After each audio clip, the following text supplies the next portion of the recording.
Panel discussion के यदि हम लाभ की बात करें, इसमें कुछ विशेषताएं आपको नजर आएंगी, जैसे कि सृजनात्मक चिंतन तथा समस्या समाधान की प्रकृति का विकास होता है, जनतांत्रिक मूल्यों का इसके द्वारा विकास किया जा सकता है, प्रभावी अभिव्यक्ति का विकास इस चर्चा के माध्यम से किया जा सकता है, विशेषज्ञों के ज्ञान और अनुभव का लाभ विद्यार्थियों तक पहुंचाया जा सकता है, और उच्च कक्षाओं और विश्वविद्यालय तथा महाविद्यालय स्तर के विद्यार्थियों के लिए यह एक आदर्श विधि है। इस प्रकार से पैनल डिस्कशन उच्च कक्षाओं में संचालित किया जाना चाहिए।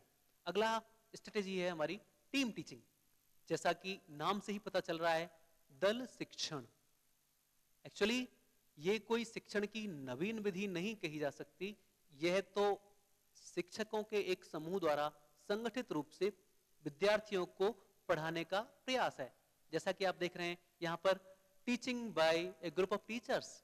क्लास में किसी शिक्षण बिंदु को या किसी टॉपिक को जब टीचर्स का एक ग्रुप अध्ययन करवाए, वो ग्रुप ऐसा होना चाहिए जो उस बिंदु या विषय से संबंधित एक्सपर्ट्स हों, जिनमें उनकी रुचियों के अनुसार जो टीचर होते हैं उनको गठित किया जाता है, एक दल बनाया जाता है। इस दल में भी एक प्रमुख शिक्षक होता है और 3 से 4, 2, 3, 4 जो भी निर्धारित हों उनको सहायक शिक्षक के रूप में नियुक्त किया जाता है।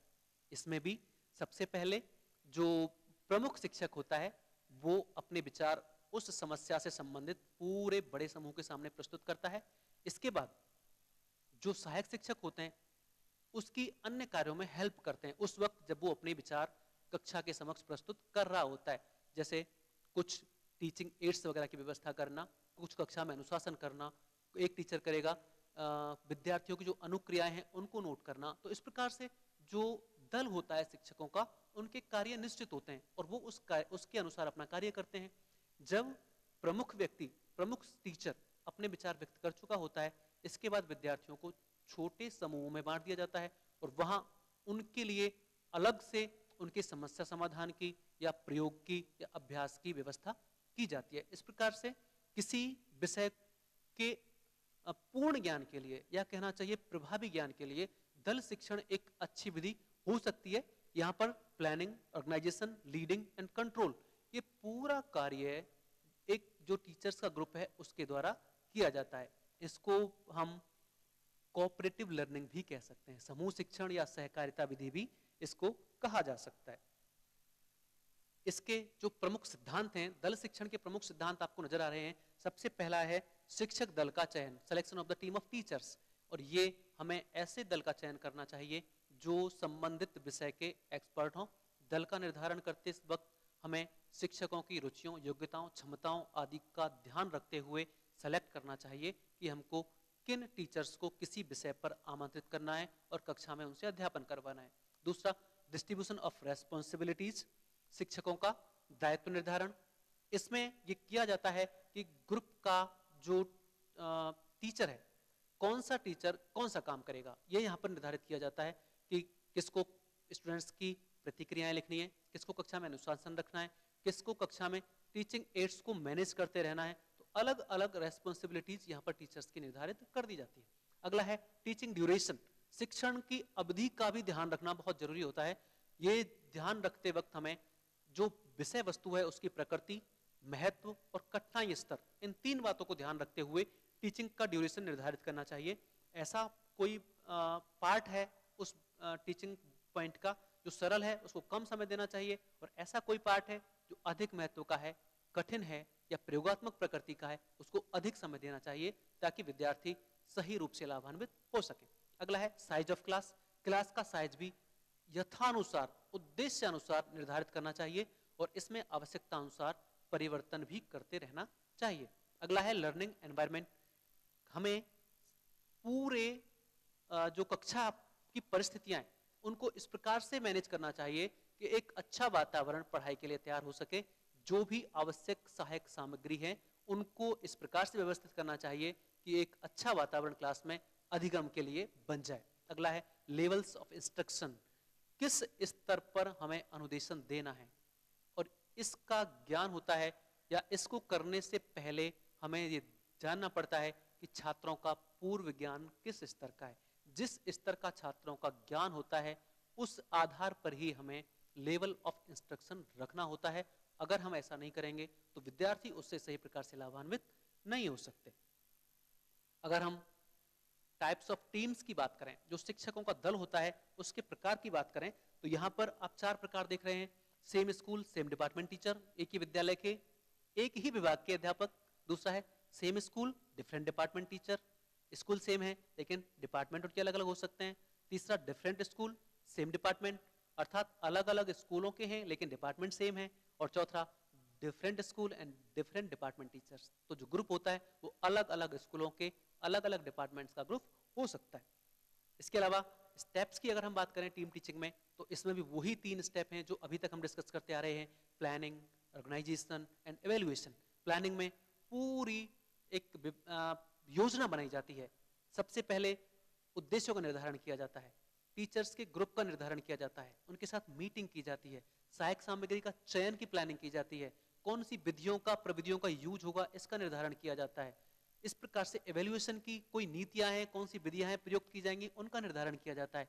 तो ये पूरी प्लानिंग की जाती है। इसको प्लानिंग को करने का काम जो प्रमुख होता है, दल का प्रमुख, वो करता है। इसमें दूसरा है ऑर्गेनाइजेशन। इसके बाद ऑर्गेनाइजेशन का मतलब होता है विषय वस्तु के प्रस्तुतिकरण से, किस प्रकार से विषय वस्तु को विद्यार्थियों के समक्ष प्रस्तुत किया जाता है। इसमें सबसे पहले जो मेन टीचर होता है वो अपने विचार व्यक्त करेगा, इसके साथ साथ जो अन्य सहायक टीचर्स हैं उनका रोल निश्चित होता है, वो अपना अपना काम करते हैं। और तीसरा है इवैल्यूएशन। इसके बाद जो उद्देश्य निर्धारित किए गए थे, जिनके लिए टीम टीचिंग की व्यवस्था की गई थी, उनको ये देखा जाता है लिखित और मौखिक परीक्षाओं के द्वारा कि क्या हमारे द्वारा निर्धारित उद्देश्यों की प्राप्ति हो पाई है। इसके लिए ये देखा जाता है कि विद्यार्थियों के व्यवहार में क्या परिवर्तन है, उन्होंने क्या सीखा है, जो उद्देश्य था हमारा उस तक कहां तक पहुंच पाए हैं विद्यार्थी। और अगर इसमें कुछ कमियां रहती हैं तो हमको अपनी प्लानिंग में चेंज करना पड़ता है और उसी हिसाब से अपने शिक्षण को निर्धारित करना पड़ता है। अगर हम इसके फॉर्म्स की बात करें, दल शिक्षण के प्रारूपों की बात करें, तो ये 4 प्रारूप आपको नजर आ रहे हैं। पहला है कॉमन असेंबली सेशन, दूसरा है स्मॉल असेंबली सेशन, तीसरा लेबोरेटरी सेशन और चौथा है इवैल्यूएशन सेशन। पहला जो आपको नजर आ रहा है आम सभा सत्र, कॉमन असेंबली सेशन, इसमें अगर सपोज किसी विद्यालय में एक ही क्लास के अलग अलग सेक्शन है, मान लो 10th क्लास है और उसके A B C D E 4 या 5 सेक्शन है, तो उन सबको एक साथ बिठा लिया जाता है और उनके समक्ष ये चर्चा की जाती है जो भी दल शिक्षण के लिए बिंदु निर्धारित किया गया है उस पर। और जब चर्चा की जा रही होती है तो सबसे पहले जो प्रमुख टीचर होता है वो अपनी बात व्यक्त करता है, इसके साथ साथ जो अन्य टीचर होते हैं उनका जो दायित्व निर्धारित किया जाता है प्लानिंग में, उसके अनुसार वो कार्य करते हैं। इसके बाद दूसरा सेशन प्रारंभ होता है स्मॉल असेंबली सेशन। इसमें क्या करते हैं, जो पूरे स्टूडेंट्स थे उनको अलग अलग ग्रुप्स में उनकी रुचि, आवश्यकता, समस्या, क्षमता आदि के अनुसार ग्रुप्स बना दिए जाते हैं और शिक्षक उन समूहों में जा जाकर उनके अभ्यास की या उनकी समस्याओं के समाधान की कोशिश करते हैं। तीसरा है लेबोरेटरी सेशन।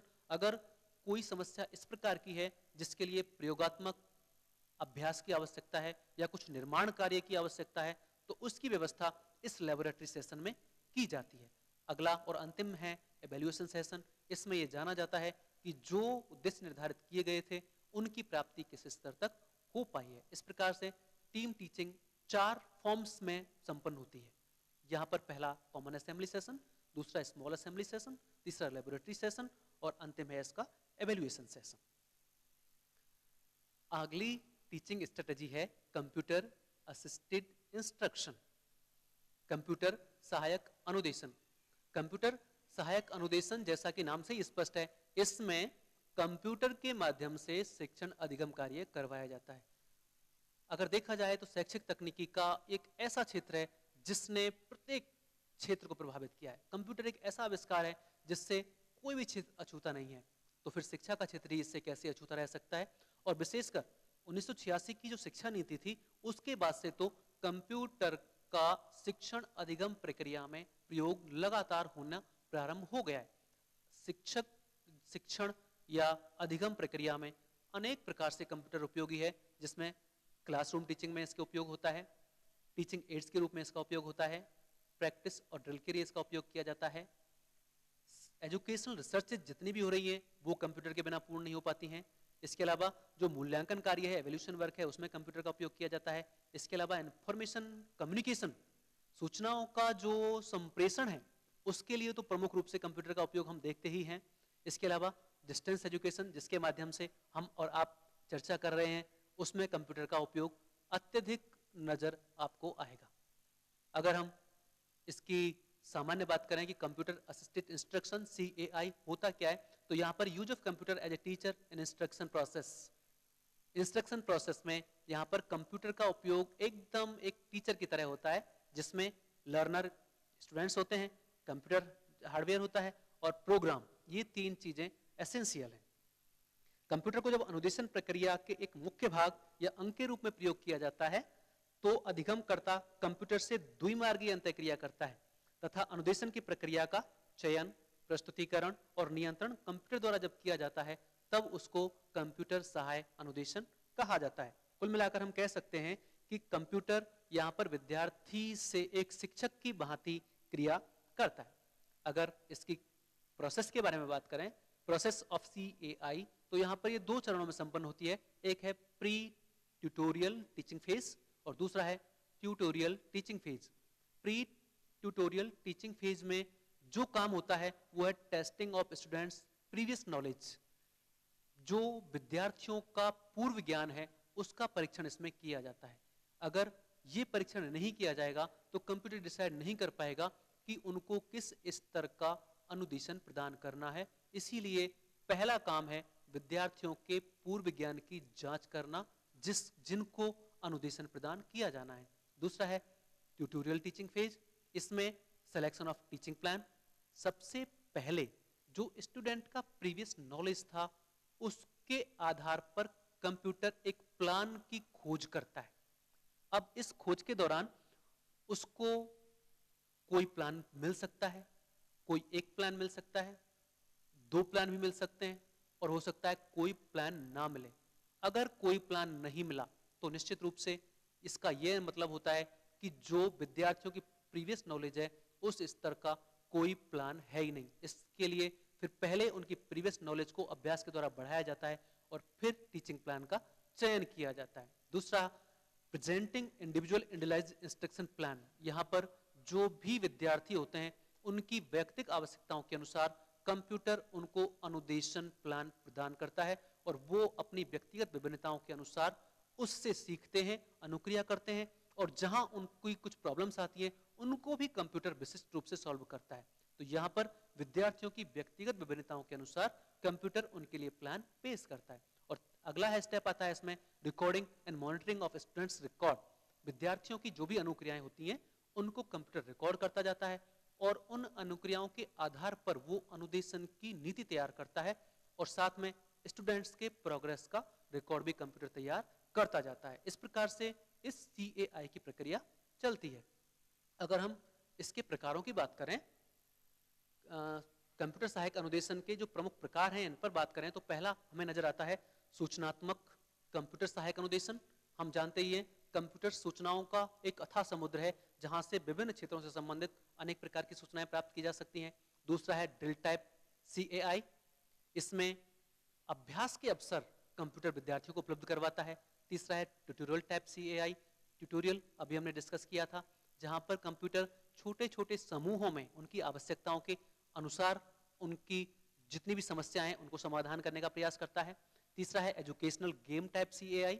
इसमें अनेक शैक्षिक खेल बनाए गए हैं जिनके माध्यम से विद्यार्थियों को अनेक जटिल तथ्यों की नॉलेज प्रदान की जाती है और आज हम देखते हैं कि छोटे बच्चे कंप्यूटर पर खेलों के माध्यम से अनेक बातें सीख जाते हैं। अगला है सिमुलेशन टाइप CAI। यहाँ पर कृत्रिम परिस्थितियों में वास्तविक शिक्षण की व्यवस्था कंप्यूटर के द्वारा की जाती है।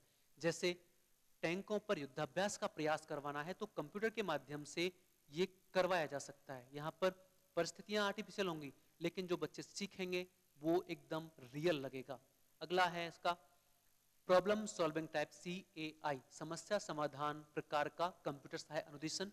यहाँ पर वास्तव में कंप्यूटर समस्या का समाधान नहीं करता बल्कि वो इस प्रकार से विद्यार्थियों को एंगेज रखता है उस समस्या के समाधान करने में कि अंततः वो स्वयं उस समस्या का समाधान कर पाते हैं। इस कंप्यूटर सहायक अनुदेशन जो नीति है उसकी भी कुछ विशेषताएं हैं तो कुछ कमियां भी हैं। यहाँ पर यदि मैं इसकी विशेषताओं की बात करूं तो यहाँ पर ज्ञानात्मक पक्ष के विभिन्न उद्देश्यों जैसे ज्ञान, अवबोध, ज्ञान उपयोग आदि की प्राप्ति संभव है। व्यक्तिगत निर्देशन एवं मार्गदर्शन में कंप्यूटर अनुदेशन सहायक है। गति और योग्यता के अनुसार यहाँ पर विद्यार्थियों को सीखने के अवसर मिलते हैं। सही अनुक्रिया के लिए कंप्यूटर सहायक अनुदेशन में तुरंत पृष्ठपोषण मिलता है और जब तुरंत पृष्ठपोषण मिलता है तो विद्यार्थी रुचि के साथ आगे पढ़ने को प्रेरित होते हैं। सूचनाओं का वैयक्तिक विभिन्नताओं के अनुसार विद्यार्थी उपयोग कर पाते हैं। जिसकी जो रुचि होती है, जिस प्रकार की सूचनाएं चाहिए होती हैं, विद्यार्थी उन सूचनाओं का कंप्यूटर से प्राप्त करते हैं और अपने दैनिक जीवन में उपयोग करते हैं। यहाँ पर छात्र सक्रिय होकर अधिगम करते हैं। तो ये इसकी कुछ विशेषताएं हैं, लेकिन जहाँ पर इस विधि की कुछ विशेषताएं हैं वहाँ पर कुछ कमियां भी हैं। जैसे ये भावात्मक पक्ष की उपेक्षा करता है। यहाँ पर ज्ञानात्मक पक्ष तो इससे विकसित होता है, लेकिन भावात्मक पक्ष जो बहुत महत्वपूर्ण पक्ष है, जिसके विकास की आज सबसे ज्यादा चर्चा की जा रही है, उसके लिए कंप्यूटर में कोई स्थान नहीं है। खर्चीला बहुत मेथड है, क्योंकि प्रत्येक ग्रुप के लिए अलग कंप्यूटर की, प्रत्येक विद्यार्थी के लिए अलग कंप्यूटर की व्यवस्था करनी पड़ती है, इसलिए ये एक एक्सपेंसिव मेथड माना जाता है। ये मौखिक कार्य ना होने से भाषा संबंधी त्रुटियां रहती हैं। यहाँ पर मौखिक कार्य बिल्कुल नहीं हो पाता, तो विद्यार्थियों की भाषा संबंधी जो कमजोरियां हैं वो रह जाती हैं, जो कि एक सफल शिक्षक या विद्यार्थी के लिए सही नहीं है। इसके अलावा कंप्यूटर सहायक अनुदेशन मनुष्य को एकदम मशीन बना देता है।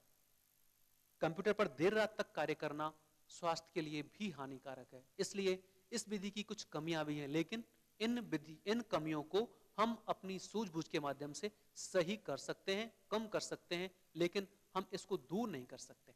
तो हमें कंप्यूटर सहायक अनुदेशन का प्रयोग करना चाहिए, लेकिन एक सूझबूझ के साथ कि इससे किसी प्रकार का नुकसान विद्यार्थियों को ना हो।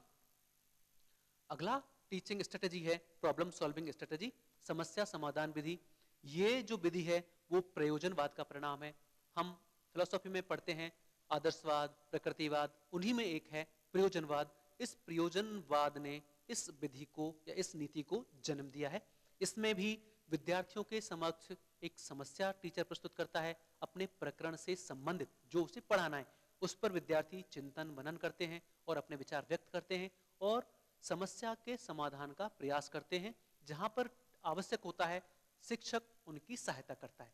इस विधि में जो स्टेप यूज किए जाते हैं, सबसे पहला है सिलेक्शन ऑफ प्रॉब्लम। सबसे पहले समस्या का चयन किया जाता है और समस्या का चयन शिक्षक विद्यार्थियों के साथ मिलकर करता है। इसके बाद जब समस्या का चयन हो जाता है तो वो समस्या विद्यार्थियों के सामने प्रस्तुत कर दी जाती है। इसको स्टेप में कहा गया है प्रेजेंटेशन ऑफ प्रॉब्लम। जब विद्यार्थियों के समक्ष समस्या प्रस्तुत कर दी जाती है तब विद्यार्थी उस समस्या से संबंधित तथ्यों का, सूचनाओं का संग्रह करने लगते हैं। उसके लिए स्टेप है कलेक्शन ऑफ डाटा। अगला है फॉर्मुलेशन ऑफ हाइपोथेसिस। इस जो परिकल्पना निर्माण, इसको हिंदी में कहते हैं परिकल्पना निर्माण, इसमें विद्यार्थी उस समस्या से संबंधित कुछ समाधान सोचते हैं। किसी समस्या का कोई एक समाधान नहीं सोचते, वो सोचते हैं कि इसका ये भी हल हो सकता है, इसका ये भी हल हो सकता है, इसका ये भी हल हो सकता है। इस प्रकार से विद्यार्थी समस्या के जब एक से अधिक हल सोचते हैं तो उनको कहा जाता है परिकल्पनाएं। इन परिकल्पनाओं की रचना विद्यार्थी करते हैं और इन परिकल्पनाओं को पुष्ट करने का प्रयास करते हैं और अंत में उन्हें पता चलता है कि उनकी कोई एक परिकल्पना या एक से अधिक परिकल्पना सही साबित हो रही है। उसमें वो निष्कर्ष लिख देते हैं कि इस प्रकार से इस समस्या का समाधान हो सकता है। उसको जो अगला स्टेप हम पढ़ रहे हैं कंक्लूजन, जिसमें सॉल्यूशन ऑफ प्रॉब्लम बोल विद्यार्थी देते हैं, ये इसमें आ जाता है। अगला स्टेप है इवैल्यूएशन, जिसमें ये निश्चित किया जाता है कि जो समस्या लेकर हम चले थे उसके समाधान में हम कहां तक सफल हो पाए हैं। इसका निश्चय जिस चरण में किया जाता है उसको बोलते हैं मूल्यांकन। और अंत में जो भी कार्य किया उसका पूरा रिकॉर्ड विद्यार्थियों को तैयार करना होता है। इसको बोलते हैं प्रिपेयरिंग रिकॉर्ड। तो इस प्रकार से इस स्ट्रेटेजी में विद्यार्थी पूरे सक्रियता के साथ समस्या के समाधान में लगे रहते हैं। इस विधि के यदि गुणों की बात करें तो ये लर्निंग बाय डूइंग पर आधारित है, अर्थात विद्यार्थी करके सीखते हैं। Develop the capacity of generalisation, इससे विद्यार्थियों में सामान्यीकरण की क्षमता का विकास होता है। Develop the power of observation and logic, इससे विद्यार्थियों में निरीक्षण और तर्क शक्ति का विकास होता है। और knowledge of problem solving by self, अर्थात विद्यार्थियों में स्वयं समस्या को हल करने की क्षमता का विकास होता है। लेकिन इसके साथ साथ इस विधि की कुछ कमियां भी हैं, जैसे टाइम एंड पावर कंज्यूमिंग, इसमें समय और शक्ति का व्यय ज्यादा होता है। Confusion to draw wrong conclusions, कभी कभी निष्कर्षों के गलत होने का भ्रम बना रहता है। दूसरा, रिक्वायरमेंट्स ऑफ ट्रेन टीचर्स, इसके लिए प्रशिक्षित शिक्षकों की आवश्यकता होती है जो हमारे भारत में उतने उपलब्ध नहीं है, और साथ में छोटी क्लासों के लिए ये मेथड उपयोगी नहीं है। इस प्रकार से हमने ये प्रमुख डेमोक्रेटिक स्ट्रेटेजीज के बारे में आपसे चर्चा की। इसके अलावा और भी कुछ डेमोक्रेटिक स्ट्रेटेजीज हैं, प्रश्नोत्तर प्रविधि है, असाइनमेंट प्रविधि है, और भी हैं, लेकिन जो प्रमुख हो सकती थी जिनको प्रस्तुत किया जा सकता था उन पर हमने आपसे चर्चा की। अब अगला जो यूनिट का टॉपिक है वो है मॉडिफिकेशन इन टीचर्स बिहेवियर, शिक्षक के व्यवहार में सुधार। उसके लिए कौन कौन सी चीजें हैं? पहला हम पढ़ेंगे सिमुलेटेड टीचिंग, दूसरा माइक्रो टीचिंग, और तीसरा टीचिंग मॉडल्स।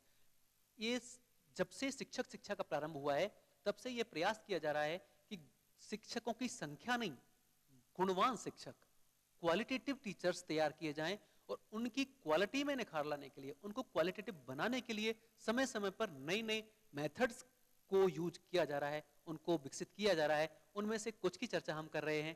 पहला जो चर्चा का बिंदु है वो है सिमुलेटेड टीचिंग, जिसको यथार्थवत शिक्षण या अनुरूपण भी कहते हैं।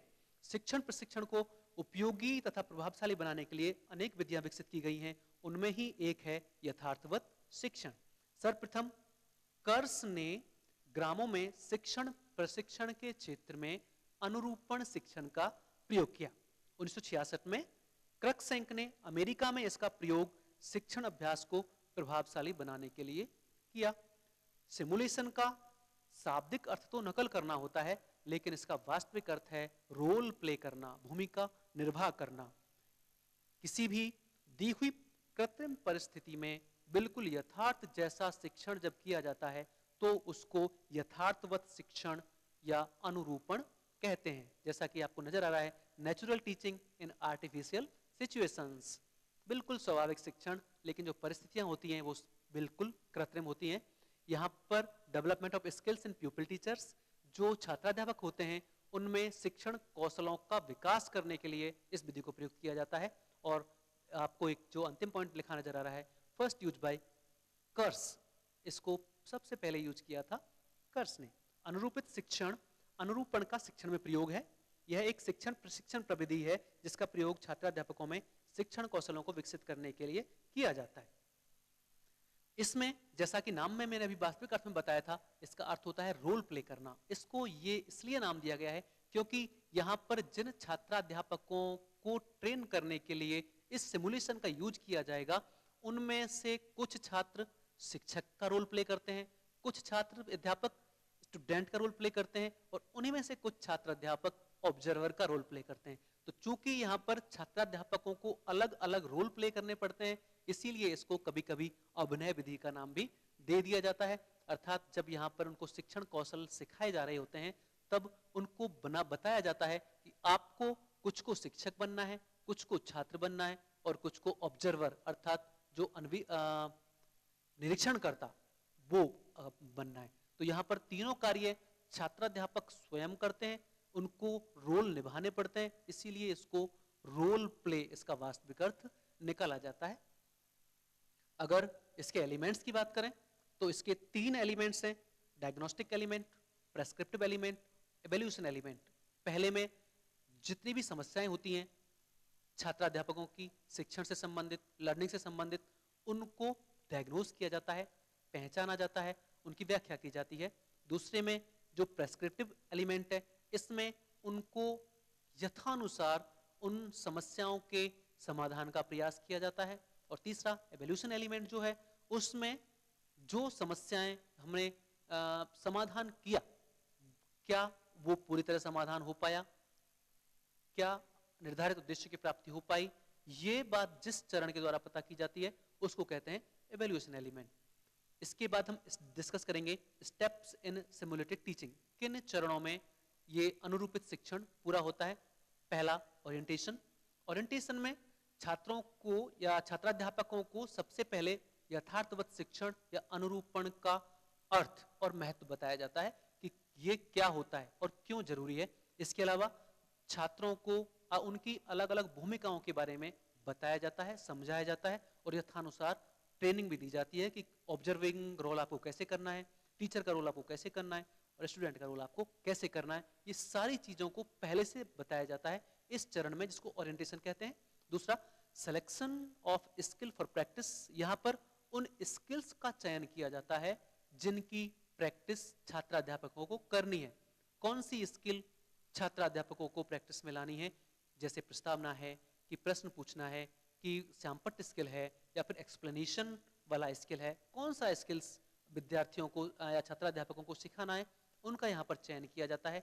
उन स्किल्स का चयन करने के साथ साथ उनके घटकों से विद्यार्थियों को रूबरू कराया जाता है कि प्रत्येक स्किल के कौन कौन से घटक हैं, उनको समझाया जाता है। और इसके बाद विद्यार्थी, जो छात्राध्यापक जो हैं, वो अपनी पाठ योजना का निर्माण करते हैं। इसके बाद डिटर्मिनेशन ऑफ सीक्वेंस, फिर हम क्रम निर्धारण करते हैं कि जो कौशलों को हमने चयन किया प्रैक्टिस के लिए, उनको किस क्रम में प्रस्तुत किया जाना है। सबसे पहले प्रस्तावना कौशल प्रस्तुत करना है, फिर प्रश्न कौशल प्रस्तुत करना है, फिर श्यामपट्ट कौशल प्रस्तुत करना है। इस प्रकार से एक क्रम निर्धारित कर दिया जाता है कि कौशलों को किस क्रम में सीखना है। अगला है डिटर्मिनेशन ऑफ ऑब्जर्वेशन टेक्निक्स। यहाँ पर जो ऑब्जर्वेशन टेक्निक्स हैं, जिनसे जो छात्राध्यापक ऑब्जर्वर का रोल प्ले करेंगे, वो किस प्रकार से ऑब्जर्वेशन करेंगे, किन किन बातों का ध्यान रखेंगे जब वो ऑब्जर्वेशन कर रहे होंगे, इस चीज के बारे में निर्धारित किया जाता है। और अगला है organisation of first practice session.